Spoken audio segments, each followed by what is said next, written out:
Are there any TRT or testosterone replacement therapy alternatives? Can I use Clomid, Anavar, or even SARMs as a TRT? I need one of those t-shirts. Well, you can order them online, and I can give you a code. Okay, no problem. Yeah, just let me know where to go. I like it. I wear it to the gym. Yeah, but they're tank tops and everything. So I'll send you the link. Okay. If I need water because I need water, can I use an iPhone to replace my water? The answer is no. If you need testosterone, that is a molecule that your body recognizes as testosterone. It binds to a receptor. And I know what guys are going to say. They're going to say, hey, look, Ben Affleck said that there are different types of androgen receptors. No, he didn't say that because I'm much better looking than Ben Affleck. So let's settle that here. Here's the bottom line. Yes, all of the androgens bind to the androgen receptor. Not all androgens have the same effect on the receptor. This is a master lock that accepts several types of keys.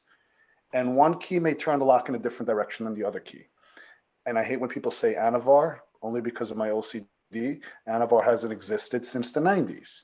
The drug is Oxandrolone. Anavar was the name brand. Oxandrolone is the medication. And Oxandrolone is a DHT-derived synthetic androgenic anabolic steroid designed to prevent muscle wasting in various types of ailments. Now, DHT is a metabolite of testosterone. It is downstream from testosterone. You cannot aromatize off of DHT, and you cannot make testosterone off of DHT. So while this DHT will bind to your androgen receptor and give you an androgenic effect, it will not have other benefits. You will have no estrogen. In fact, it will lower your estrogen.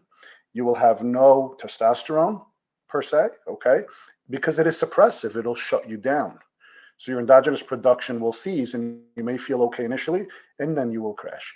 Not to mention, all C17 alpha alkylated oral steroids have some level of liver toxicity, which again is dose dependent. So in short, Oxandrolone cannot replace TRT. Clomid cannot replace TRT, and we have several videos on Clomid. If you want to link those in there, people can, I don't want to do a 30-minute Clomid conversation. SARMs. I mean, SARMs are so new and uncharted and unstudied. We have 100 years of studies on testosterone, okay, close to it. I mean, I think it was first synthesized during World War II. We're looking at 80 years of data. We're looking at, in the field case studies, both from the medical field and from the athletic field.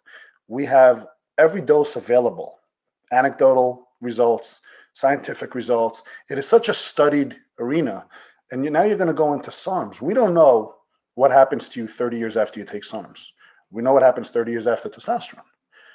The question here is, why are we looking for an alternative to something that is inexpensive, readily available, and plain out works? Why? Why are we trying to reinvent the wheel? If the wheel spins, why are we throwing a triangle tire on the car? Okay, testosterone replacement therapy is just that.